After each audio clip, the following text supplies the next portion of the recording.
Welcome to the story in your head. Today, myself, Deb, and Melissa are going to work on an interesting topic called dropping your shield. So, Ron, tell us a little bit more about dropping our shield. What does that mean to you? Thanks. First, I start with what is a shield? Right. So this, I go to a military type approach to remember the movie The Spartans, right? So you have your shield, and your shield protects you, but it's also a weapon. Like you can attack somebody and kill them with a shield, and it's an important part of a military before firearms and all this other stuff came around. But it's an important tool, and yet we don't really have shields. Like nobody carries around this 30-pound or 20-pound shield to protect themselves. So why do I say it's a shield? Well, we have stories, and they protect us. And we make them all. We make all those stories up. And so when I say what is a shield, it's a story that protects us. And some of them are really useful. Look right or left, depending on what country you're in. Look right or left before you cross the street, right? And that's a good shield because it protects us, right? But then there's a shield we have that we create when we're pretty young that says, yeah, don't let anybody know what's really inside my head. Because they'll jump on it like a duck on a June bug. And they'll attack me. And I will not let anybody know what I'm really thinking. And so we have this story that says, do not talk about anything that's in my head. Talk about only those things that are safe and out in the world. And then we start doing that somewhere around the age of 4. And by the age of 7 or 8 or 10, we're pretty darn good at it. By the time we get out of high school, we are masters, right? And the metaphor that I have is you can kind of imagine high school occurred to me like this. Is everybody walking around with a shield just beating the tar out of each other with their shields. Never being vulnerable, never letting anybody else in, but attacking them with that stuff. And I was one of them. I got exceptionally good with sarcastic cut downs was the term we used, right? And they were all fun, and you could laugh at them, and they had a knife edge that would just leave people bleeding, metaphorically, but bleeding. And nobody would ever talk about what they were really thinking about. And they keep continuing to do that. Now I'm 58 and been doing it for quite a long time. And when I say I'm going to drop my shield, what I'm actually doing is I'm noticing that I have a story that's inside my head that keeps me safe, according to my story. Because my scared self does not ever want anybody to ever know that I'm scared. Ever.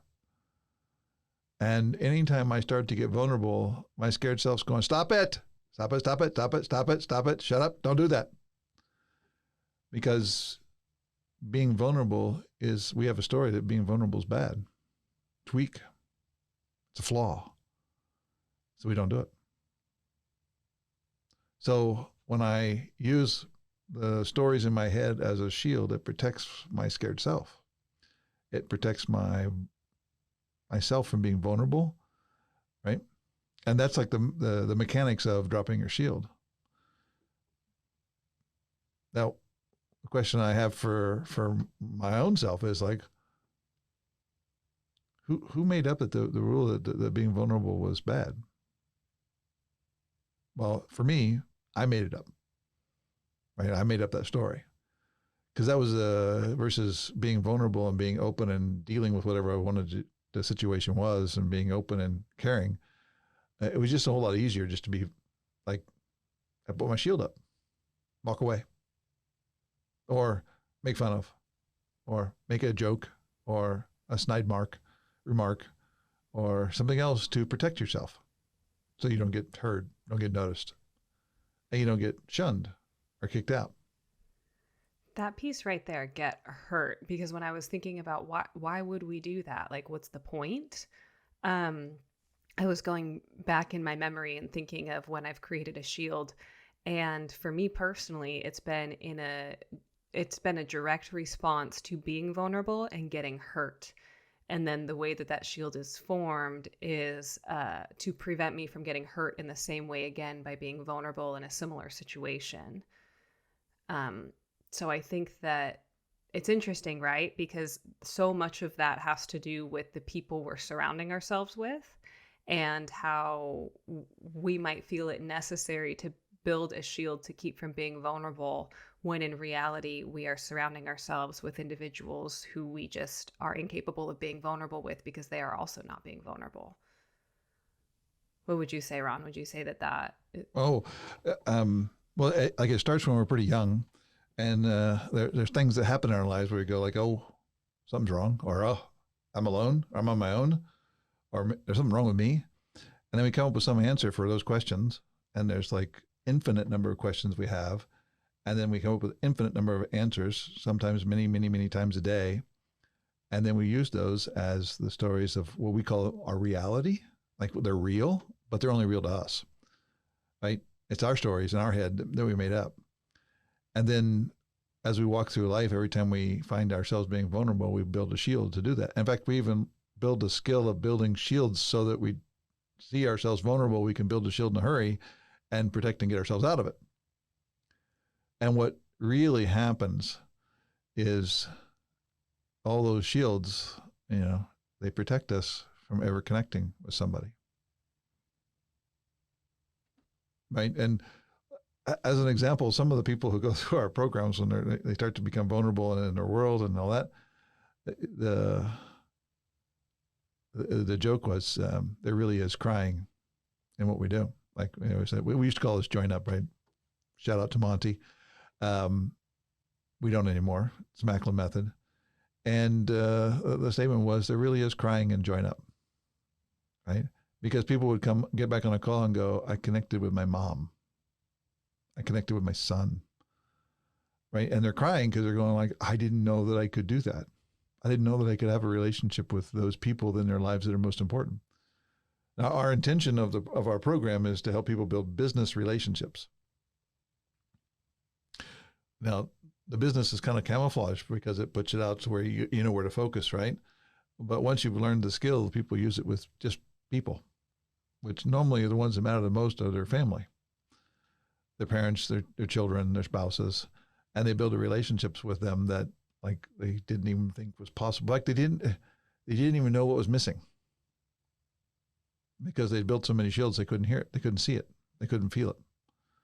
And when you try to put on your shields and connect with somebody, and that's what happens when you are vulnerable, you can actually connect. And it's part of our process that you'll be learning as you go through this is we have a story called tossing lines. It's an action to toss a line. It's there's like to ask a question, right? But not like jelly beaning where you try to get somebody to something, right? It's you ask a question to be curious. And maybe a series of questions, like ask a series of questions to be curious, right? And then you find that they're discovering something and you're discovering something about you, you're discovering something about them, they're discovering something about you, they're discovering something about them, right? And then sometimes you kind of bump up against their shields, right? Just it's like a boom, boom, right, boom, right? And you go like, ooh, they got some good shields, right? Well done, right? You're a good human, you built great shields. And then what do? Well, the line to fall back to is find a similar situation and tell a vulnerable story about yourself. And when you share a vulnerable story about yourself, I mean, I don't mean like one that, that kind of is vulnerable, but then you look really good in the end, right? Not that story. That's not where you get to the end and you go, and there I was, like I fucked it all up. And I had to recover and I had to make right and all that stuff, right? And being vulnerable. So what happens in the mechanics of that is the person who is listening to your story, because we don't listen to each other, we listen to our own stories, right? You guys who are listening to the podcast are not listening to me, you're listening to yourself. In case you're curious about that, go look up one of the podcast episodes, right? And on this call, the three of us are not listening to each other, we're listening to our own stories in our own head.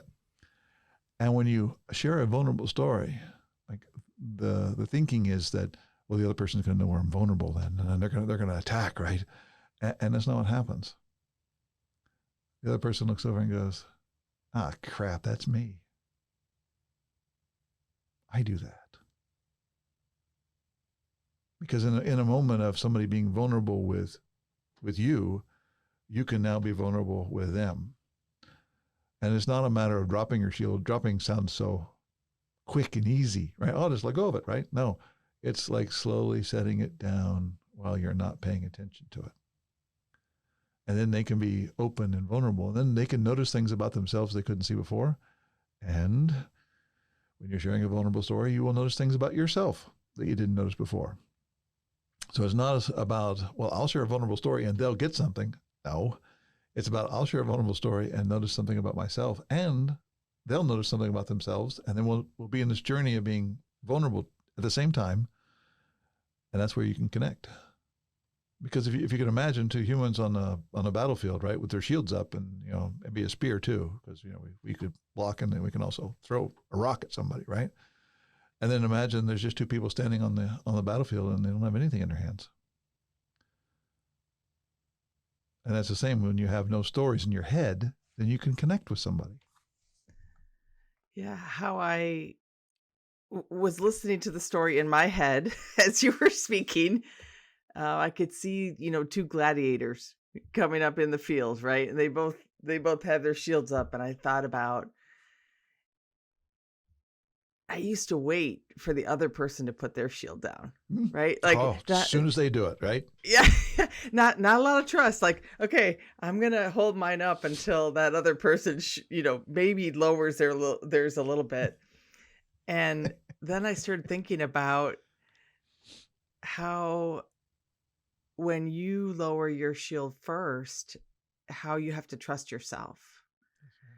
Like, trust yourself to be in that situation with that person, and trust that even if that vulnerable story, maybe they're not ready to be open, and that's great. That's fine. But to trust yourself enough and not to question, I'm not enough, or I'm weak, or it's like, no, I'm trying to connect with people. And that, I think, is that trust of either, you can wait for others to drop their shield first, or you can go into it saying, hey, I'm going to trust the process. I'm going to trust myself here. And if it doesn't work, great. If it does work, great. But not be so worried about that. To be on the receiving end of that too, because I'm still with the two gladiators there with their shield, and right. And then, so the trust in yourself to drop the shield or set it down, rather slowly set it down. And then to be on the receiving end of that, to see that happen, it makes sense why that would also elicit vulnerability from the other individual if they're ready for it. Because at that point, there's no need to be afraid anymore. You have the upper hand, right? You still have this shield.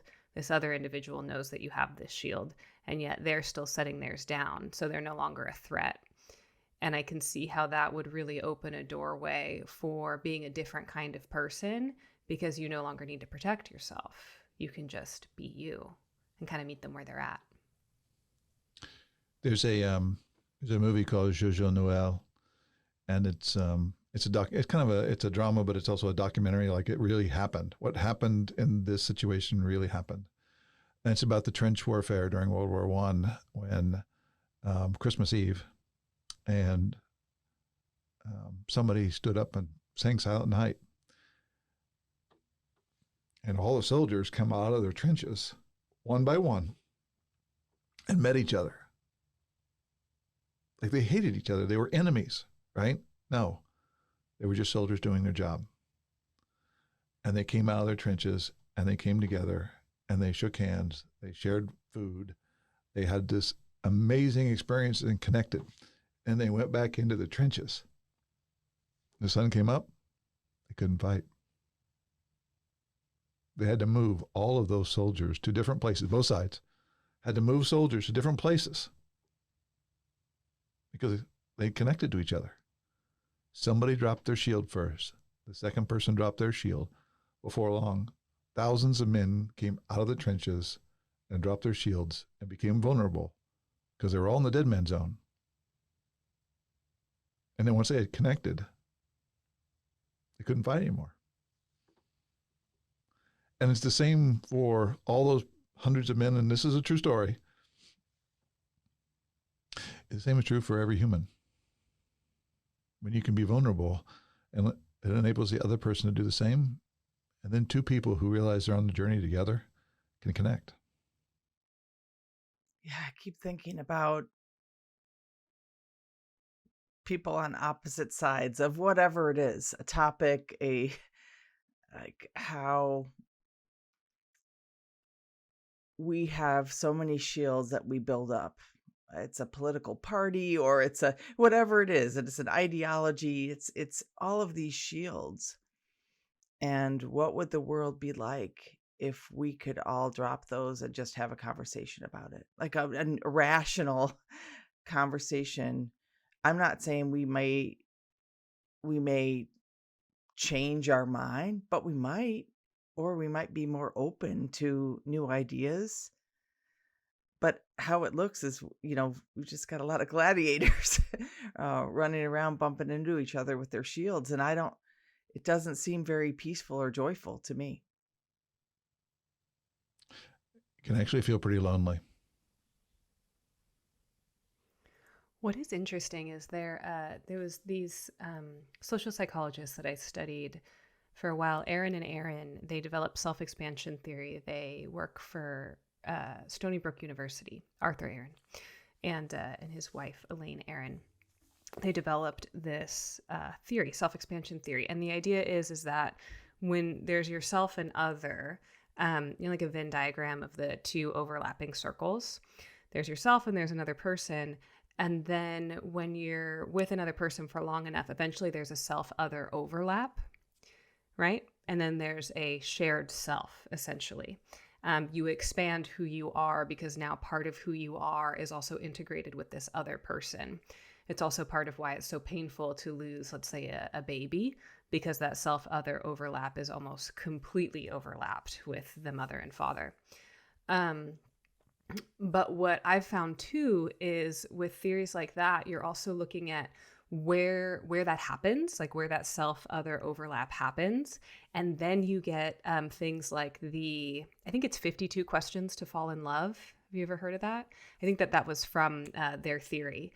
I could be wrong, so don't quote me on that. But either way, it's part of the same body of knowledge that it literally is vulnerability. That's what happens. So, and specifically new and novel experiences that create that platform of vulnerability actually allows you to have that self-other overlap.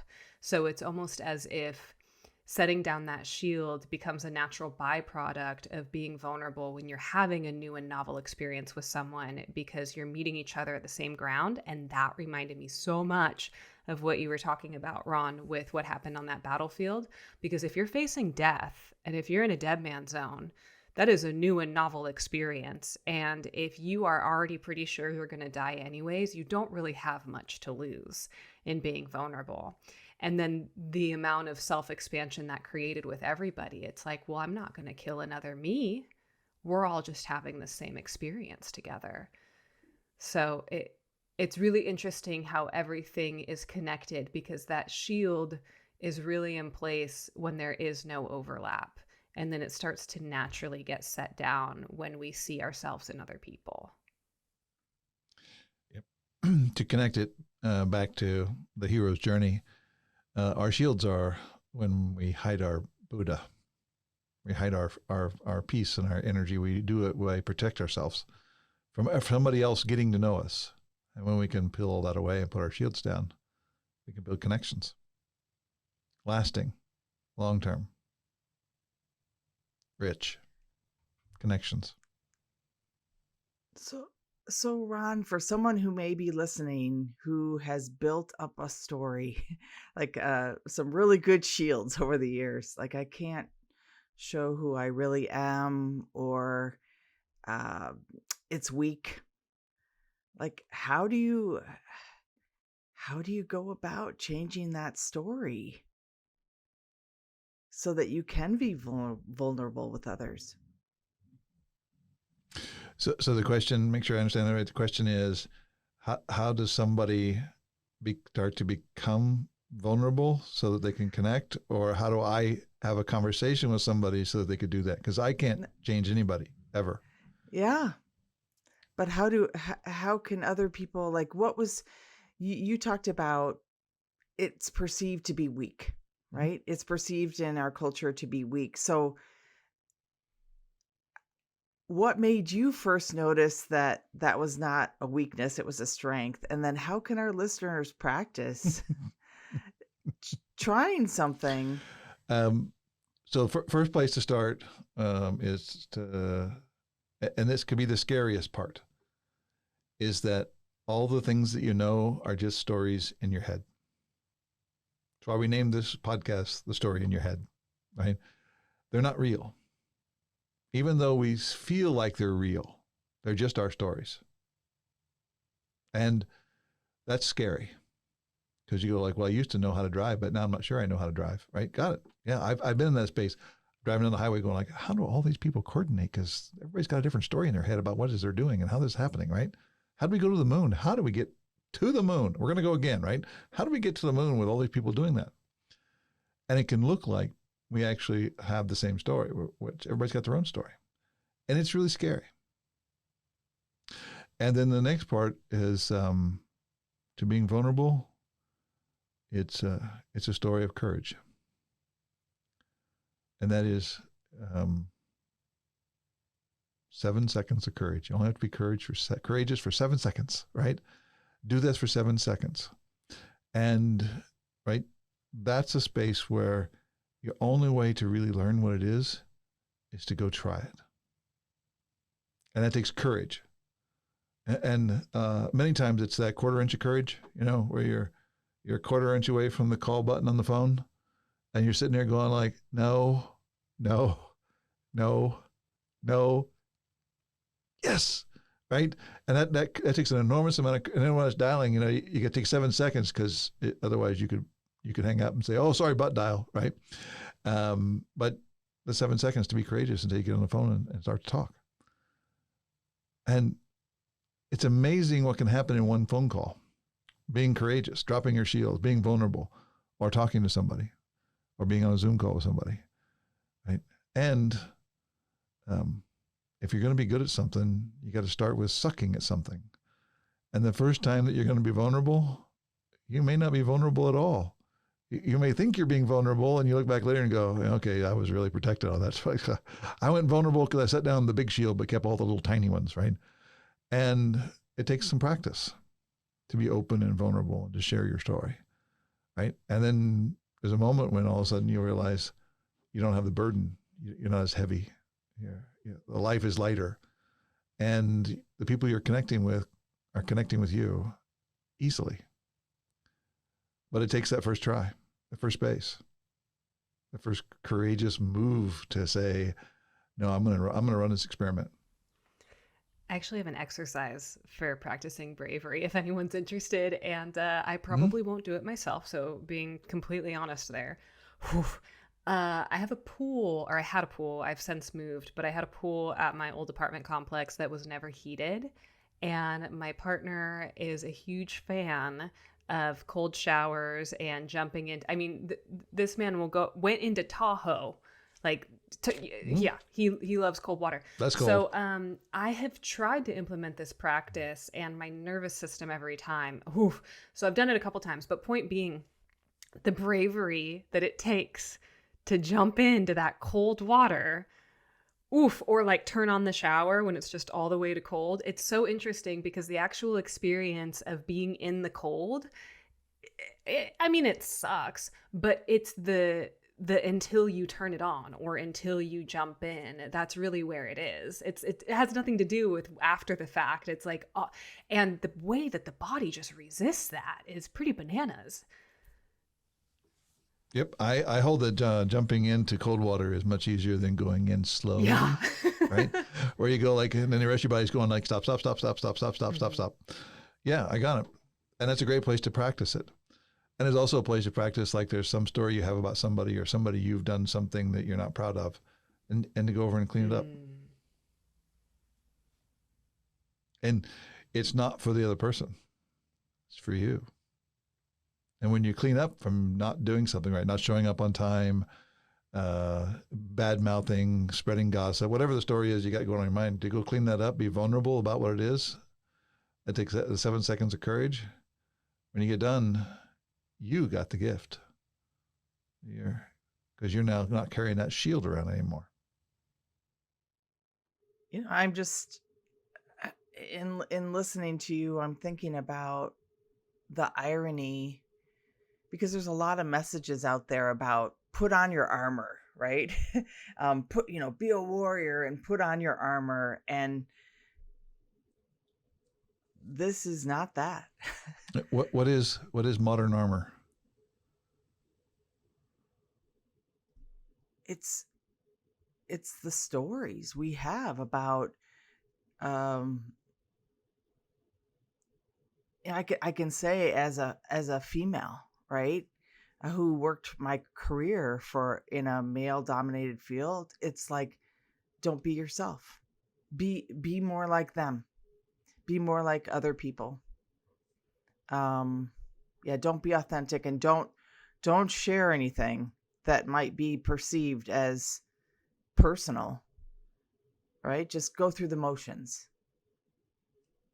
For me, that was great armor until I just got so sick of feeling bad about myself because I couldn't really bring my whole self to the world. But it's, like being someone you're not. What's modern armor for you, Melissa? I mean, I think Deb pretty much hit the nail on the head there, being someone you're not.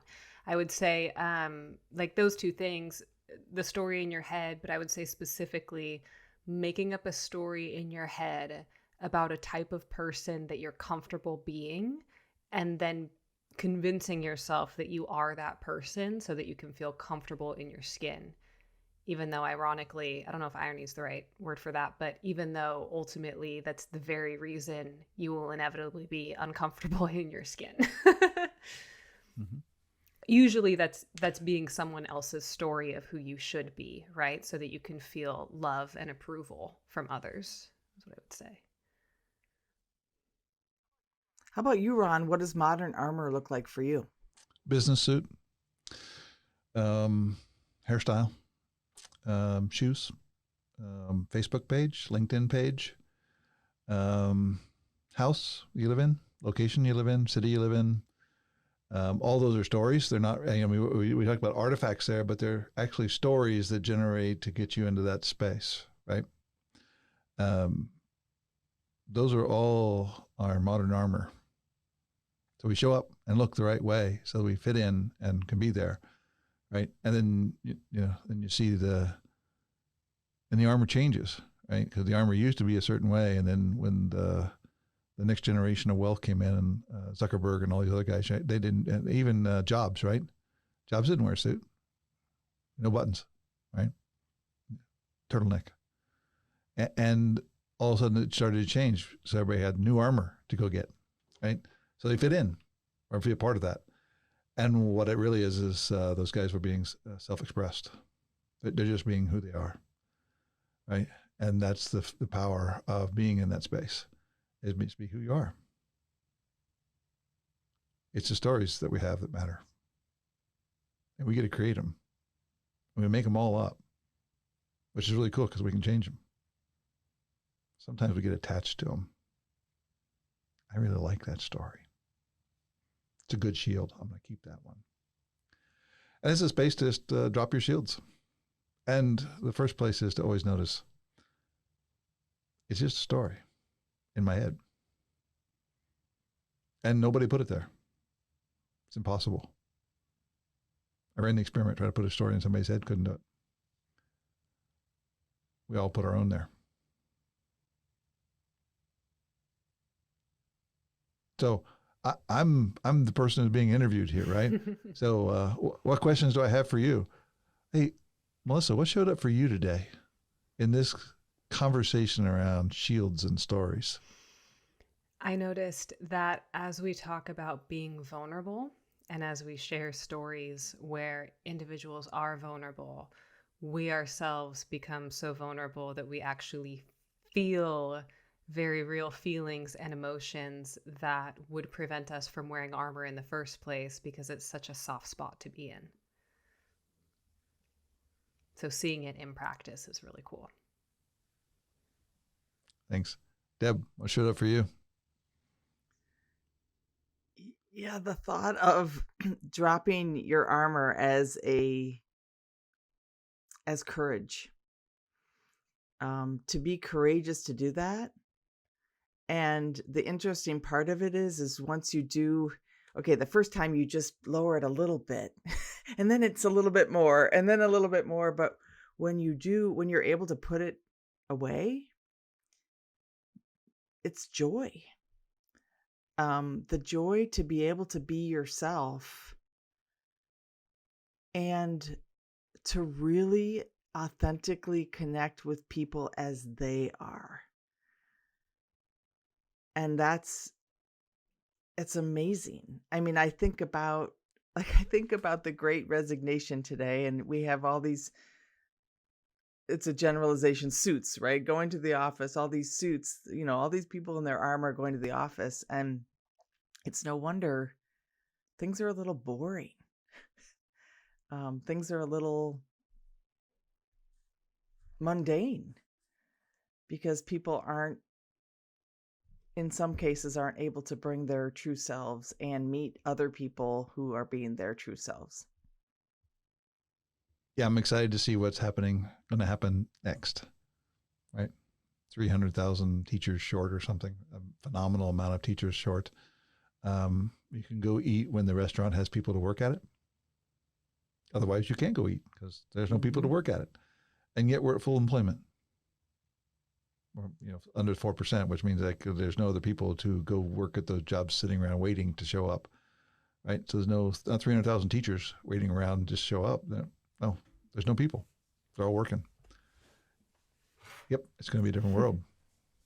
It's going to be fun. This is going to be fun. So with that, I say thank you to both of you for joining me on the Story in Your Head podcast today. Thank you, Ron. Thank you, Melissa. Thank you.